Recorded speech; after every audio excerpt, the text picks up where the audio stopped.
How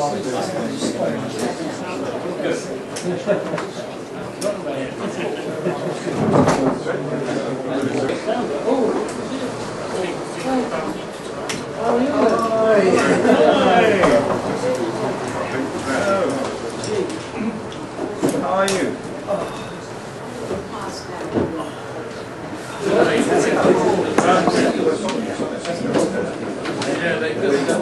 Where are you, mate?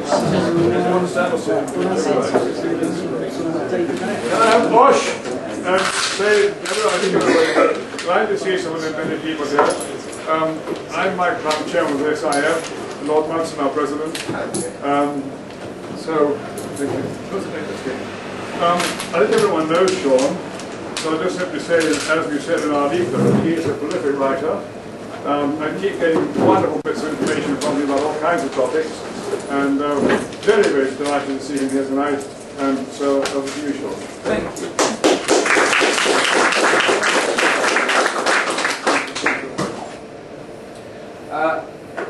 For most of our adult lives, we have spent much of our time trying to change the world.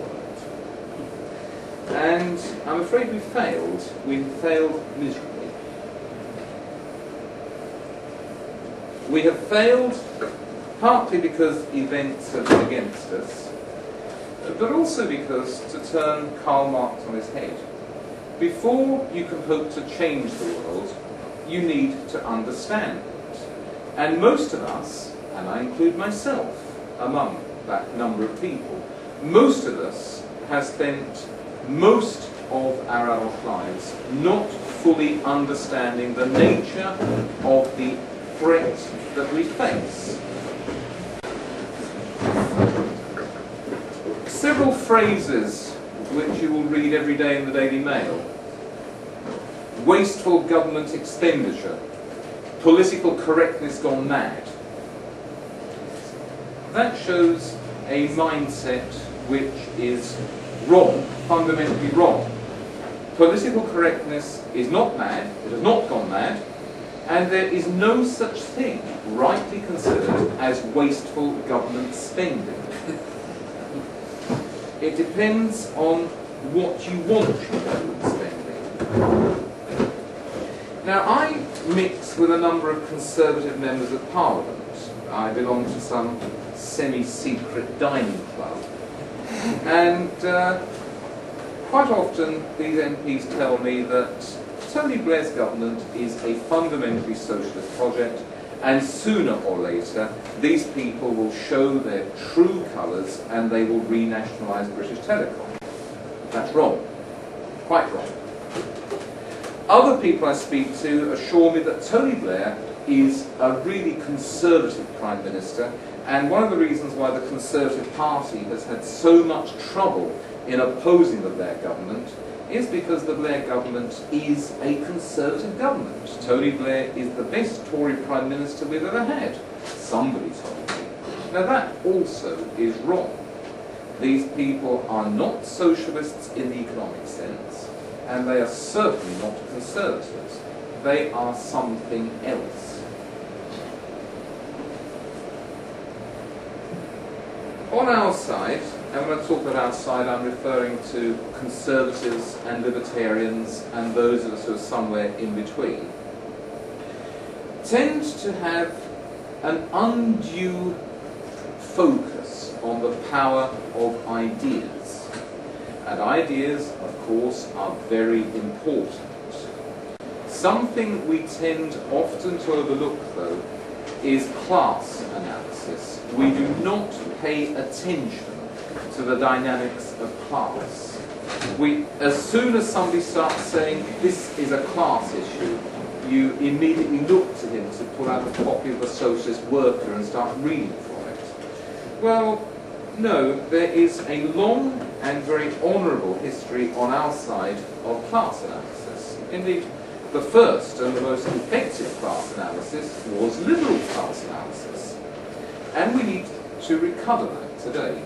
We need to bear in mind that we are not facing, at the moment, an occasional eruption of Labour government in a fairly steady, unbroken succession of conservative governments. You cannot say, well, Labour governments come, Labour governments go, but the Conservative Party carries on, and the main traditions and customs and institutions of English life will continue and recover. That is not the case. We are facing a class enemy which is explicitly dedicated to the destruction of everything that we recognise in England, and which wants to replace everything that we have ever known about England with something new and sinister and fundamentally alien. What do I mean by ruling class? Well, I don't mean the capitalists in their top hats and their black suits. I don't mean the lords in their coronets and their ermine robes and their coaches driving quickly through London with their lackeys running before them.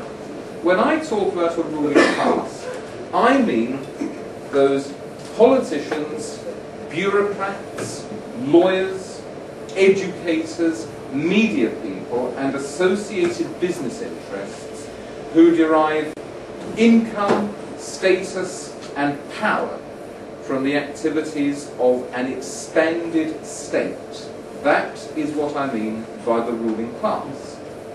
You might well say, what's new? It has always been so. We have always had a ruling class like this. We have always had an establishment. Yes, that is true. But the establishment has never been so united as it is now. The establishment has never been so undiverse. It has never been so dedicated to a single project as the ruling class is today. And what is that ruling class dedicated to? As I said, it is dedicated to the subversion of everything that we have ever thought our country was about. It is dedicated to the replacement of England with something else. Let's see how it operates. The ruling class, or the establishment, call it what you will, has always dominated the national life of a country. The ruling class always has had a dominant ideology. It enforces this through a series of institutions and practices. There are the churches, there are the schools, the universities, the media, there are the published statements of politicians. There are all sorts of formal and informal mechanisms by which the ruling ideology is propagated. Now that has always been so, and there's nothing controversial about that. But this particular ruling class is absolutely obsessed with the imposition of a particular ideology or particular set of ideologies. And the various means of propagation have been sharpened, and they are now utterly committed to a single ideology or a single group of ideologies. There is, of course, the European project, the idea of destroying our national independence and merging us into a United States of Europe. I don't need to say too much about that, because I'm sure most of you are very good Eurosceptics, and you know the nature of that threat. There is also the war on terror, which in my opinion, and you may well disagree, which in my opinion is something which our own government has gratuitously inflicted on us. We had absolutely no reason to get involved in this lunatic American-led war in the Middle East. It has brought endless trouble on us, and the government is using a set of crises of its own making to turn the country into a police state. Do not suppose that the anti-terrorist legislation passed by this government is seriously intended for use against people with big beards and funny robes who run around with Semtex waistcoats. The purpose of these laws is to control you, And we saw that last week, that 82-year-old Labour Party member who raised a whisper of protest against a government minister's speech, jumped on by some people who looked like nightclub bouncers, thrown into the street and arrested under the terrorism laws when he tried to re-enter. Look at the fuel protests. 5 years ago they carried all before them for a whole week, paralysed the whole country. This time they tried to repeat the exercise, and the ringleaders were taken very quietly aside by government lawyers who explained to them the precise meaning of the Civil Contingencies Act. The government or a minister can declare a state of emergency for any reason he sees fit, and once there is a state of emergency, the authorities can confiscate businesses and confiscate homes and destroy anyone they like with no legal redress. These people were taken aside and they were shown these powers. And then they were told, you have a democratic right to protest, you have a democratic right to withdraw your labour. But if you do that, we will destroy you. Rather like the Inquisition in the old days with Galileo. But they didn't torture Galileo, no, they took him around the torture chamber and explained the uses of the various racks and whips and hooked gloves. And at the end of that, not a finger laid on him, he signed the retraction. Much the same was done last month to the fuel protesters. They didn't know what hit them. Such is life in Tony Blair's New Britain. And then there is the multicultural project, which overrides and in a sense encompasses all else. This is sold to us as tolerance.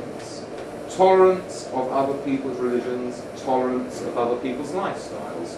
And for myself, I have no objection to that. It is not my concern what religion people follow. It is not my concern if people follow no religion at all. It is not my concern what language people talk at home, or what clothes people wear at home. It is not really my concern what clothes people choose to wear in the street. But multiculturalism is much more than an agenda of persuading us to live and let live. It is an ideology which justifies the smashing of our own way of life and its replacement with something or a set of other things which are not at all congenial and not at all tolerant. Let's give some examples. There was a story in today's Daily Mail, always a good place to find information. Story in today's Daily Mail. The prison warders in a particular institution have been told to stop wearing badges which have a cross on them because it might cause offence to the Muslim prisoners. Yeah. Manchester City Council some years ago stopped celebrating Christmas. It now refers to Winter, the festival of winter. There is apparently a council in the Midlands which has banned any card or representation on council property of a pig, which means that you no longer have the 3 little pigs read out in the classroom, because it might cause offence to Muslims. Several hotels have stopped stocking the Gideon Bible. National Health Service hospitals no longer quite often have a Bible placed by the sides of patients' beds on the grounds that it might give offence.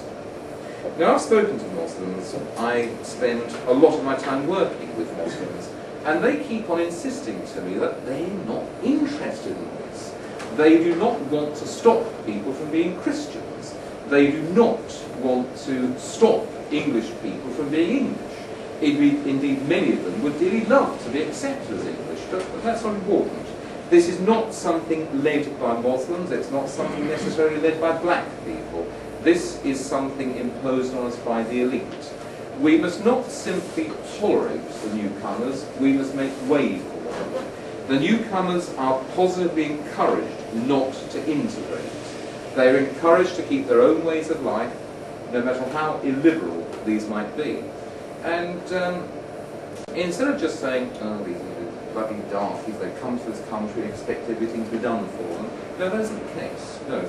Most of them came here as an act of positive choice because they wanted to live in a free country. Well, they don't have any choice. What we now have is state-enforced balkanisation.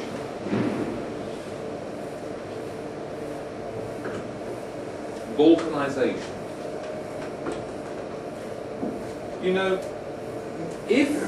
no, not if, we're far too late for if, when the multicultural project finally succeeds, democracy in this country will become impossible. Free speech will become impossible. Freedom of association will become impossible. We are fast approaching a situation where elections are absolutely meaningless. There are already places in this country where there is no point in having council elections. The reason being that you might as well fill up the vacancies on the council simply by looking at the latest set of census returns. Because people of Pakistani Muslim origin vote for their own, people of Indian Hindu origin vote for their own, people of West Indian black origin vote for their own, and presumably English people may be allowed to vote for their own. There is no point having a democratic debate because nobody changes his mind. There is no longer in parts of the country the circumstances under which you can have a proper democratic election because there is no such thing as a single public opinion. A single public opinion where people read much the same newspapers, watch much the same television programs, and are open to the same persuasive arguments. What you now have is a fragmented electorate.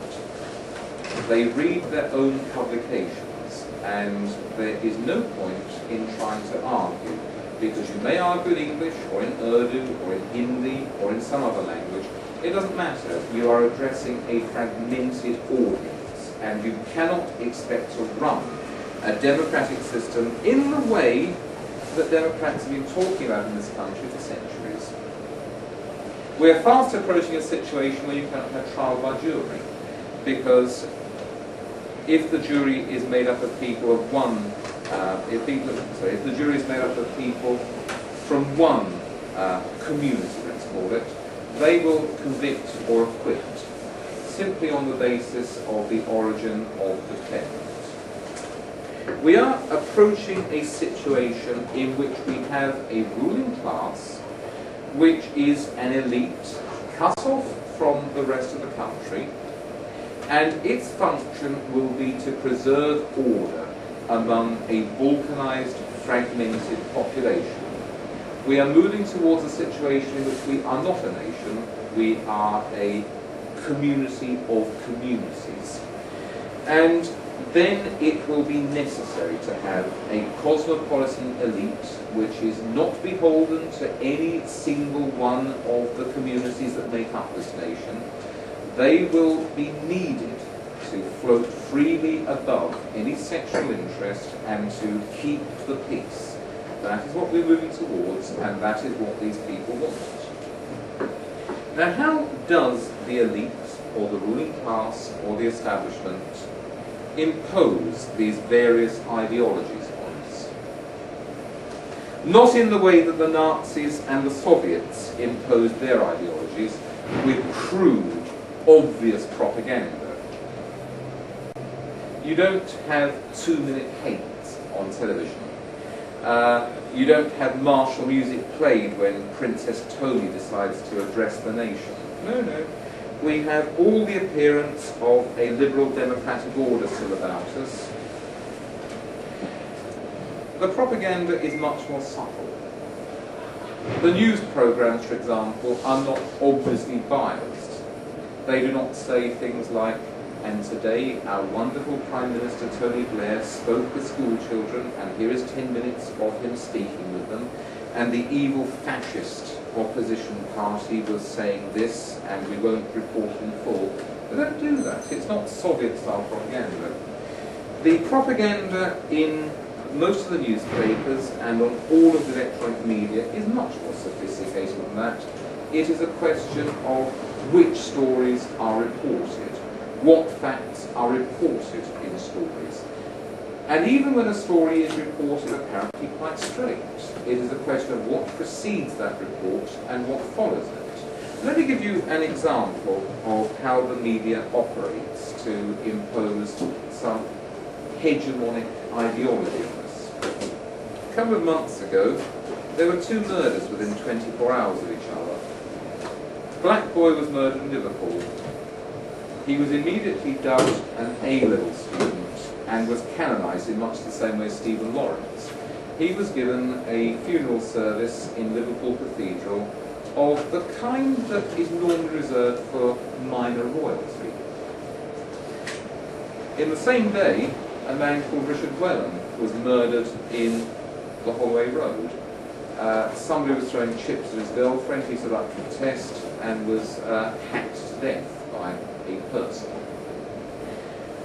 We learned incidentally what the colour was of this person who hacked him to death.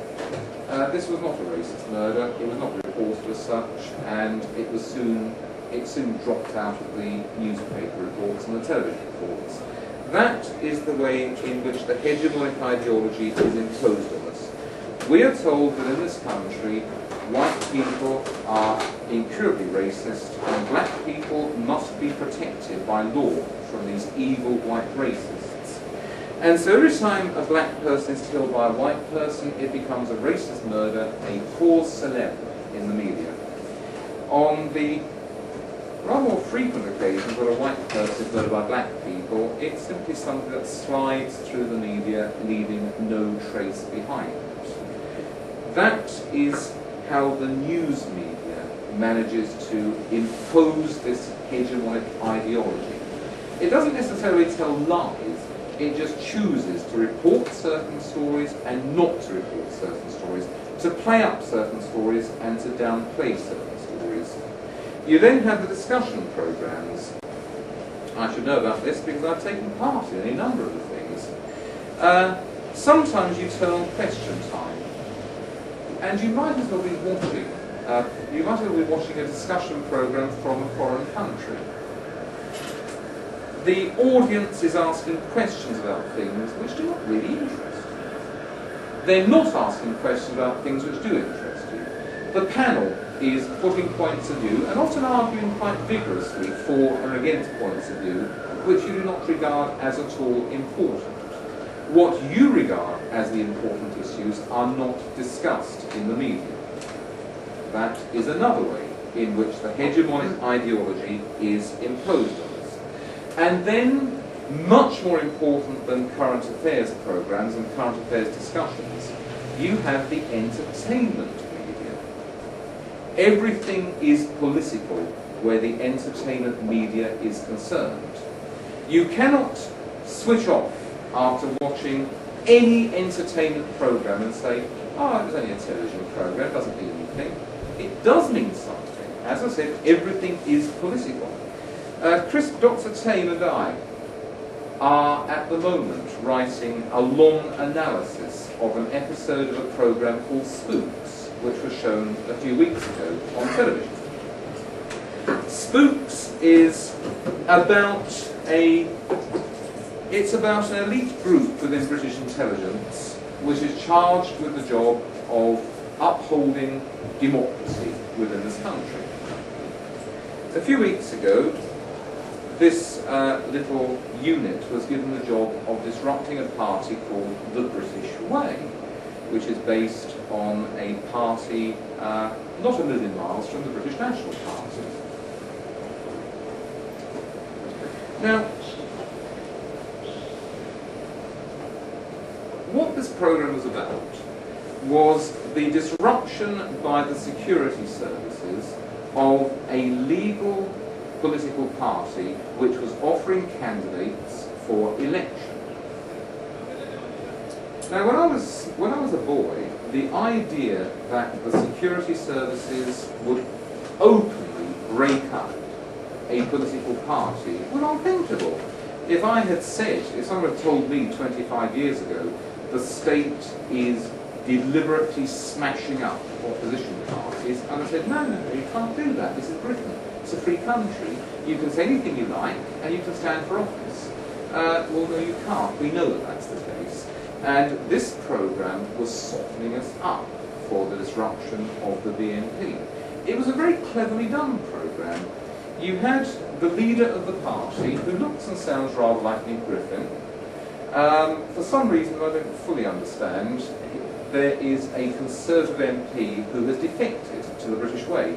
This person looks and sounds a bit like Robert Kilroy-Silk and a bit like somebody else whom we've not yet been able to identify.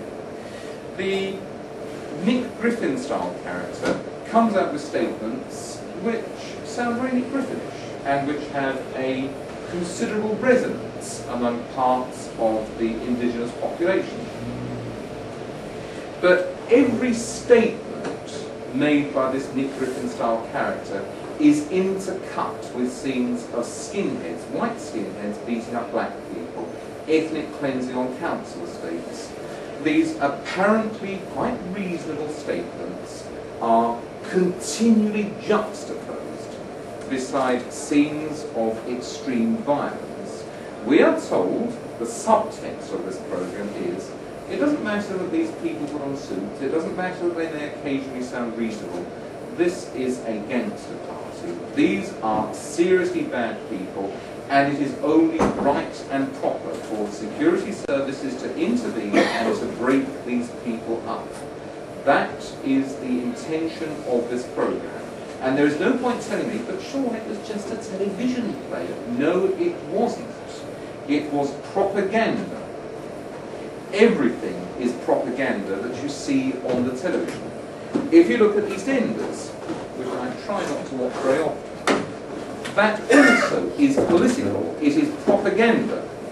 What EastEnders does is to portray a world which in its outward appearance looks very like the world that we inhabit.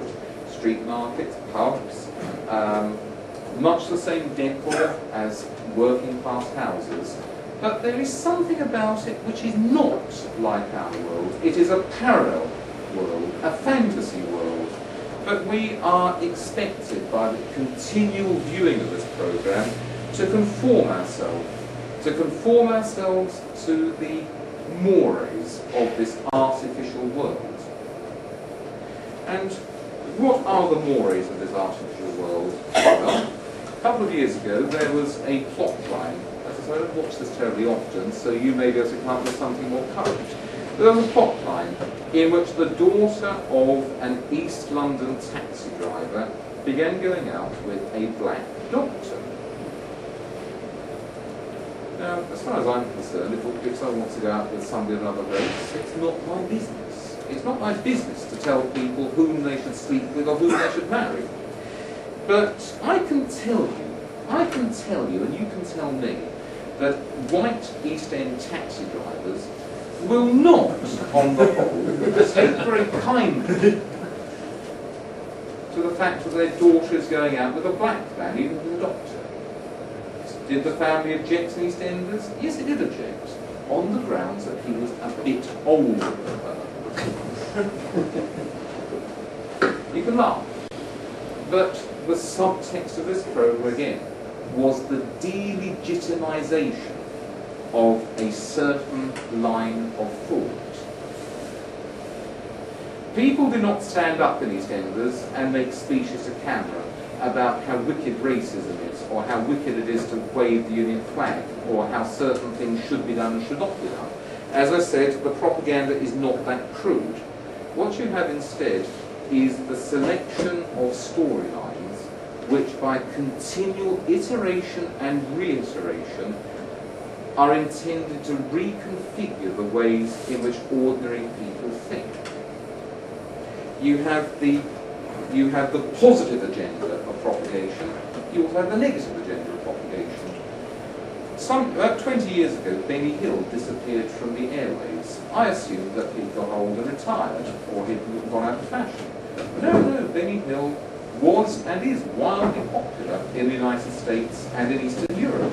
When I first turned up in Czechoslovakia 15 years ago, I turned on the television and there was Benny Hill dubbed into Czech, into Hungarian and into German. Benny Hill was and is wildly popular in much of continental Europe and in the United States. He was dropped deliberately from the British television schedules because his kind of humour was not political in the right way. Does anyone remember a soap opera called Crossroads? Yes, I have fond memories of it.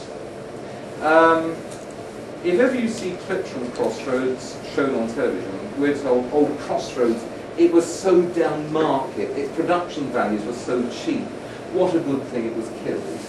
Well, perhaps, but when it was killed, Crossroads was still pulling in an audience in the millions. It was a wildly popular soap opera. Why was it killed? The answer is because it was a fundamentally conservative soap opera. It was the central character of Crossroads was a character called Meg Richardson, the owner of a motel, who was always facing problems sometimes caused by the state authorities, and the resolution of those problems was always that she overcame them. She would often come out with statements like, prevarication is the thief of time. She was rather like a character from an Ayn Rand novel. Crossroads had to be destroyed. It was sending out the wrong message to people. The D'Oyly Carte Opera Company was killed about 20 years ago by the Arts Council of England.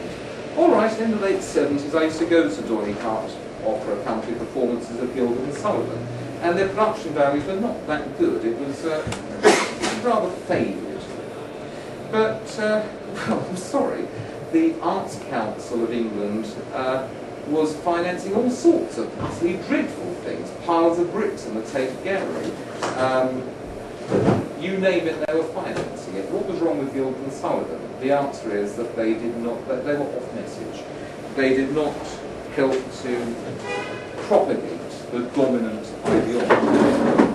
Popular entertainment is political. The next time you watch anything on television, EastEnders, Brookside, oh no, Brookside's gone, it shows me how often I watch this stuff, Spooks, The Bill, Prime Suspect, Taggart, you name it. Huh? Casualty, yes. The next time you turn on the television and you watch any of these soaps or drama programs, just video it, and then watch it again and again, and look for the political message, because there will always be a political message in these things, and the political message is that people like you are weird. People like you are not normal. The intention of these programs is to delegitimize our way of thinking. The characters in EastEnders, as I said, do not stand up and say to camera, you should never vote Conservative, you should vote for that nice Mr. Blair.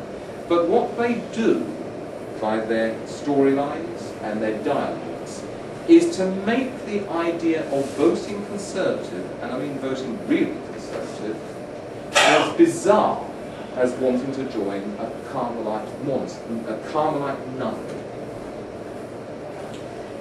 I now come to the class issue. I said earlier that there is no such thing as wasteful government spending. Well, if you look at the newspapers, there is a lot of wasteful government spending. Here is the front page of The Times from Monday, September 26th. State spending on private consultants has soared to £2.5 billion. And we're told, look how Labour is wasting our money.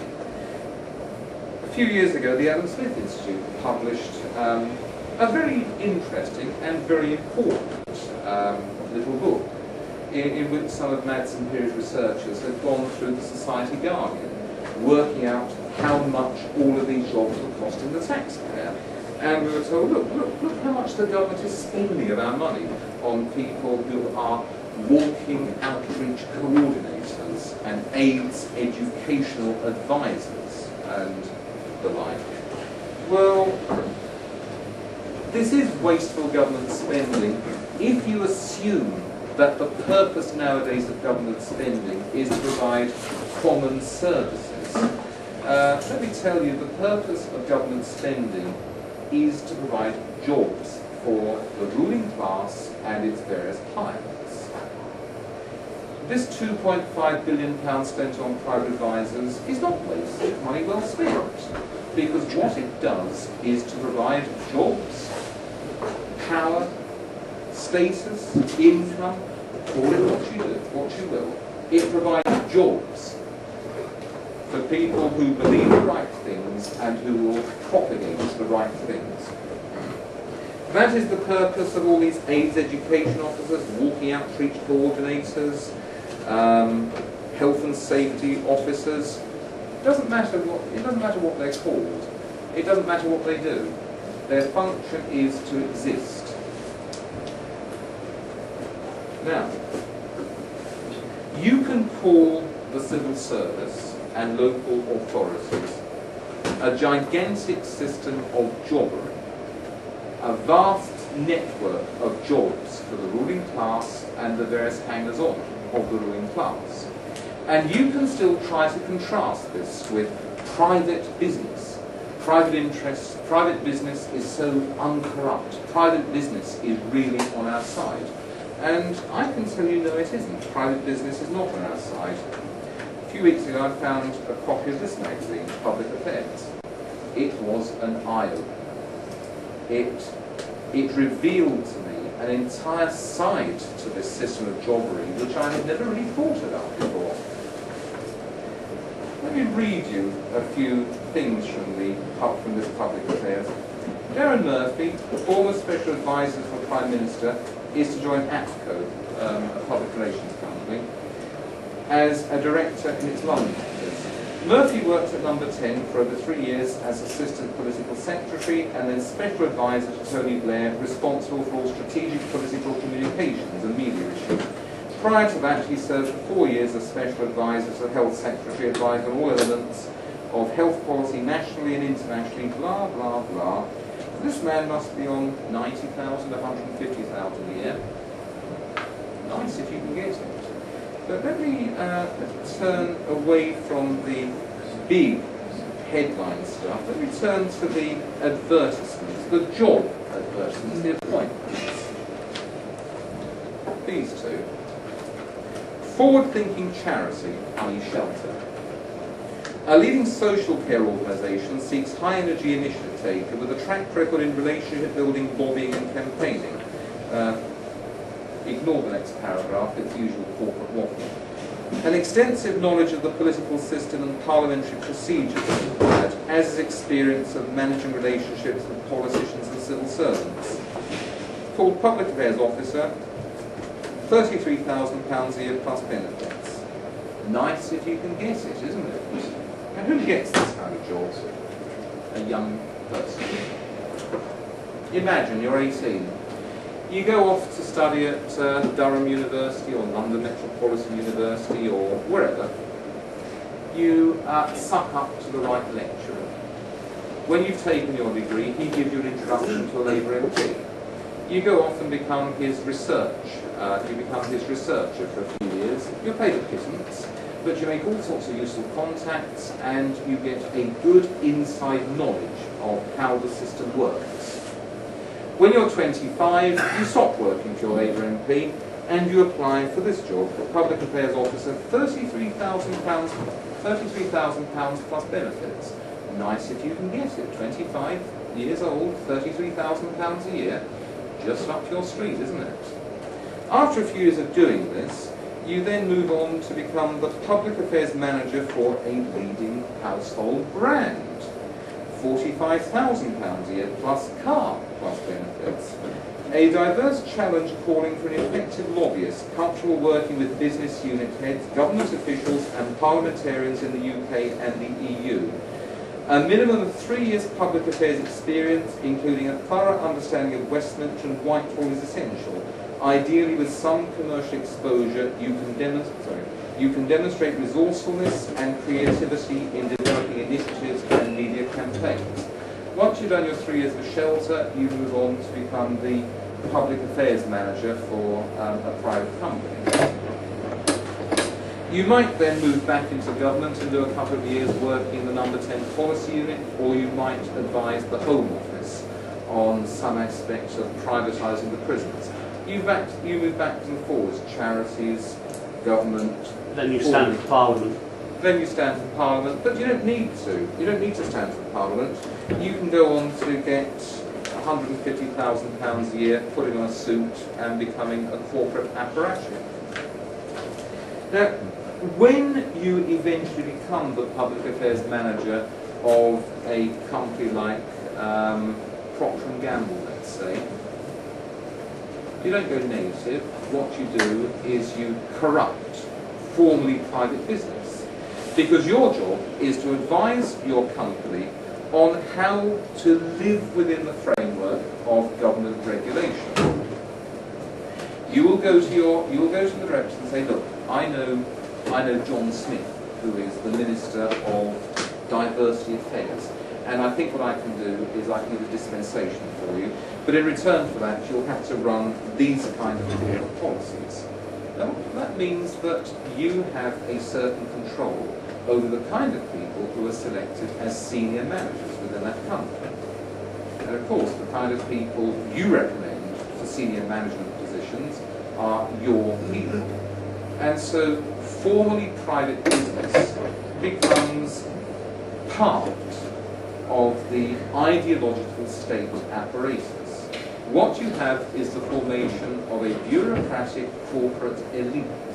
It doesn't matter if you work for a multinational corporation, it doesn't matter if you work directly for the government, it doesn't matter if you're a formerly private consultant.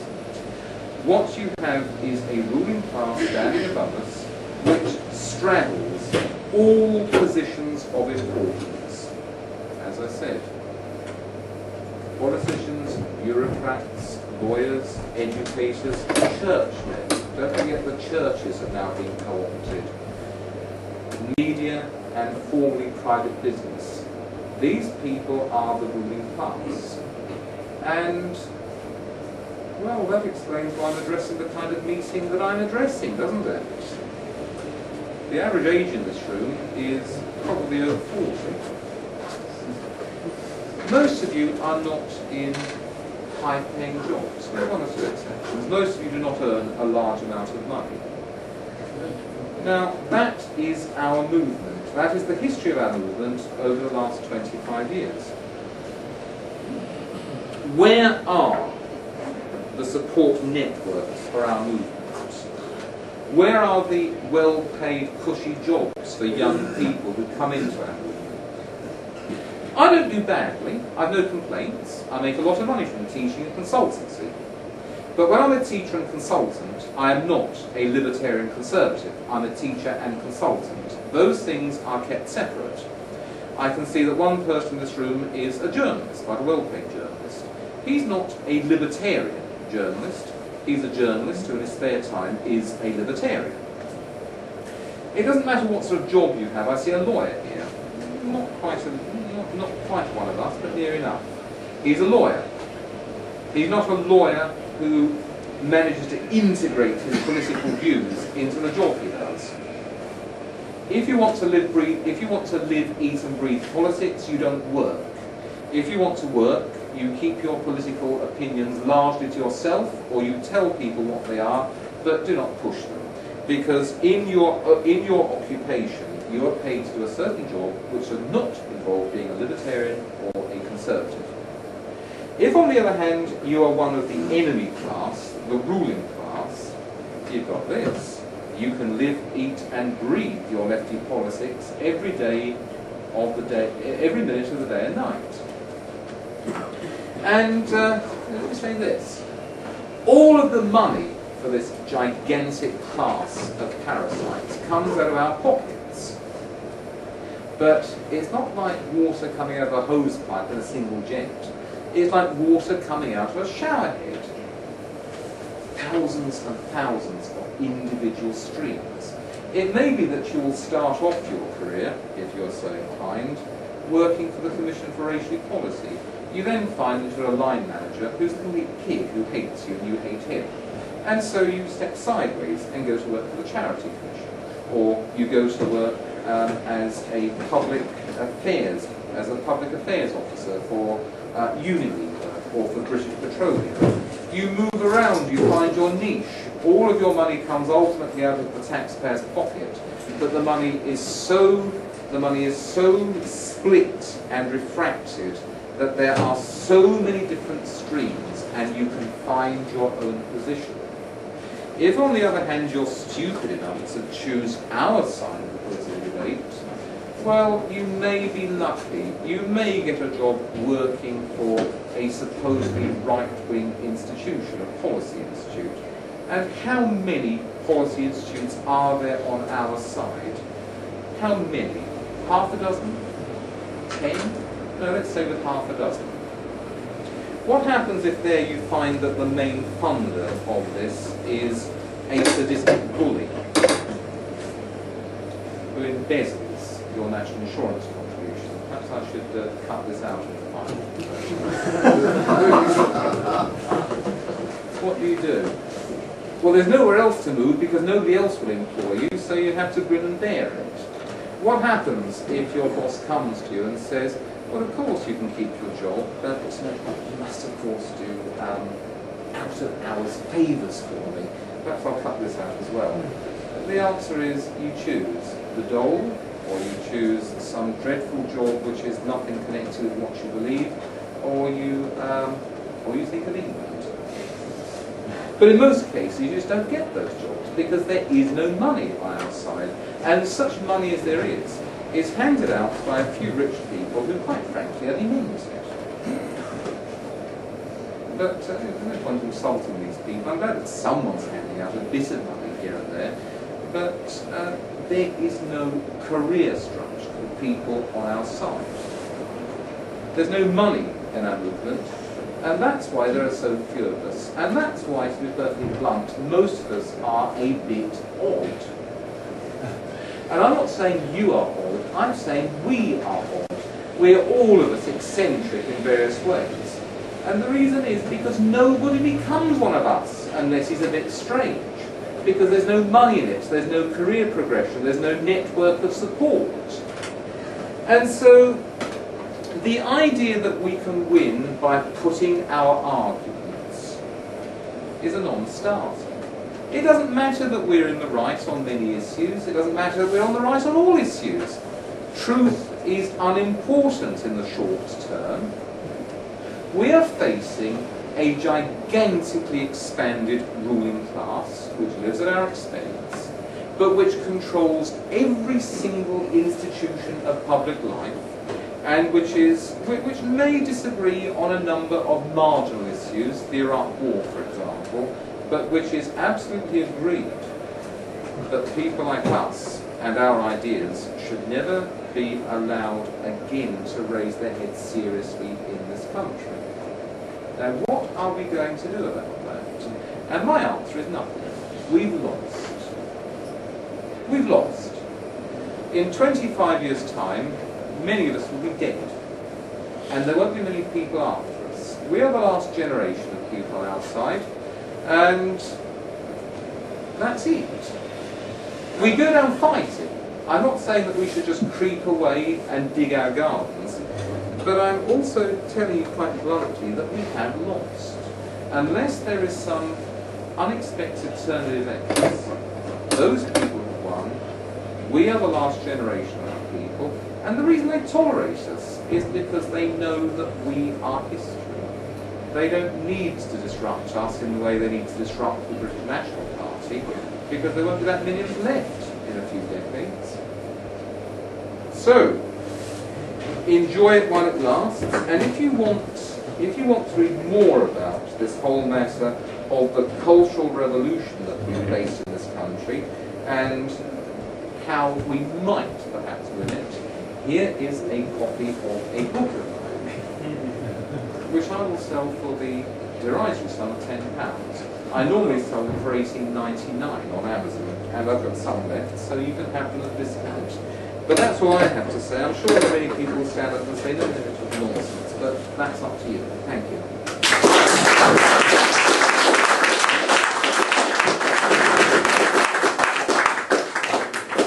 well for a talk that was not a single note to be seen, and absolutely miraculously wonderful. I think it was a really tour de force. Do you not think possibly that the upsurge of the Chinese sort of pseudo-democracy might in fact so destroy this country that this elite may get thrown out? Dr. Tain may care to answer that one. Well, I think the chances that China will collapse anyway.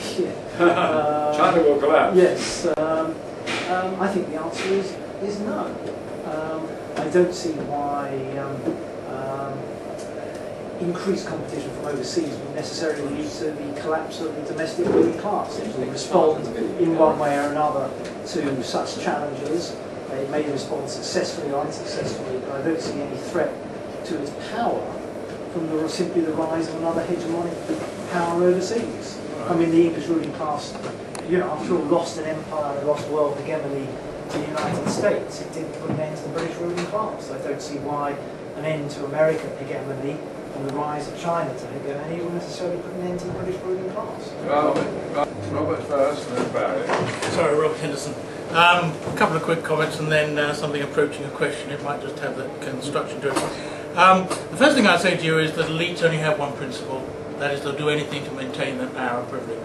So it's quite conceivable, as it happened in 1931, when suddenly we went from being free trade for 80 years to being protectionist. So it's quite possible there could be some dramatic event which would turn them around. I mean, they're already getting the wind up a little bit on the question of how dangerous are the Muslim minority in the country. Whether that will actually come to anything, we'll have to wait and see, but it's quite conceivable that they do. The second point is that it isn't just a UK problem, this is an international class which is being actually created. That's the second point. And the third point, and this is really where it comes down to the question. Now, you've left out one big thing, and you probably have to guess what it is before I actually mention it, which is economics. Now, you can't have national sovereignty with free trade. And of course that's the big problem for libertarians. They want to have the free trade and they want to have the national sovereignty. The two are utterly incompatible, particularly when they're linked to mass immigration. We're told constantly that part of the free trade deal is that you've got to have free movement of people as well, which of course is intellectual nonsense, but nonetheless that's how it's actually sold. So my question to you, Sean, is quite simple. As a libertarian, how are you actually going to square that circle of being, on the one hand, a free trader, and on the other hand, wanting to take away that which is giving power to this new elite, and namely, the internationalism of which free trade and mass immigration are in fact the two underlying pegs? Okay.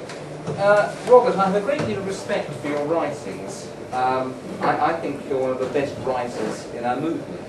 And when you write about political matters and social matters, I often think, I wish I'd said that myself. However, I'm afraid you know nothing about economics. Now, you may say that you know enough about them, but you know nothing about economics. And there is no conflict between having national sovereignty in this country and having free trade. And there is no necessary connection between free trade and free migration. I disagree with you fundamentally on that. As I said, I have a great deal of respect for everything you write until you mention economics. It's the balkanisation of the country is due to the mass immigration. It's the way it's sold, though, isn't it? But I haven't disputed that with you, Robert. I just don't agree with you on economics. At 5 o'clock this morning, I downloaded and printed 24 pages of your critique of market economics. And I don't agree with it. But let's not get into an argument. Let's not get into a dogfight over that. We agree on many issues. Let's focus on the points of agreement. Barry, then you go with the Barry first. I agree with practically everything that Sean has said, but he seems to me to have done what he was accusing the media of doing, namely running some stories and entirely neglecting other stories. And also, as an extreme example, he cited the fate of the Carmelites and the way in which we, and those of our persuasion, might be mocked for going in the same direction as those unfortunate nuns. Well, as it happened, I was last night at a performance of The Carmelites by Poulenc, and it's an opera I've seen before, and I find it very impressive. It's also good to see something on stage which represents our point of view, I might say. The house was packed, and so I have every hope and expectation that it will sell well for the rest of the season. What I missed in your exposition, Sean, was any place allowed for the forces of competition.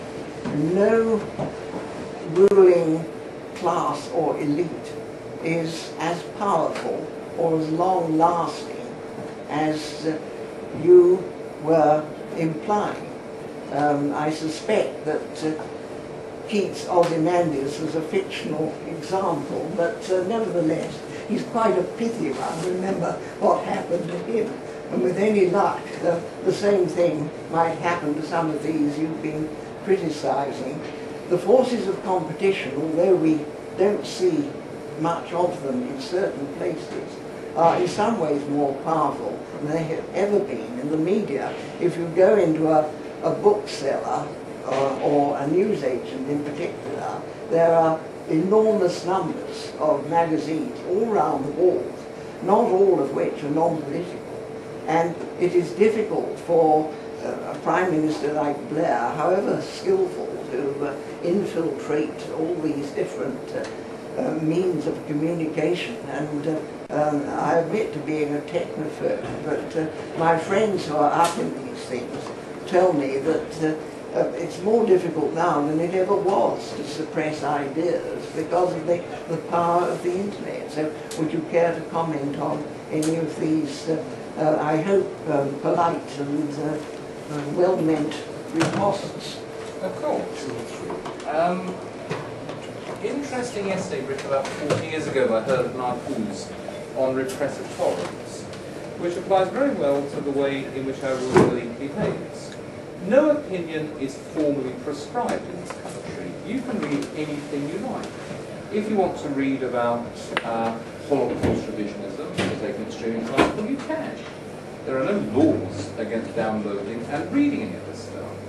But when a ruling elite controls the electronic media and most of the newspapers in one way or another, this can be marginalised. And perhaps in the long term, as with the growth of disbelief in the 18th century, eventually the ruling elite and its paradigm will collapse. In the long run, these people can indeed say, "My name is Ozymandias, King of Kings.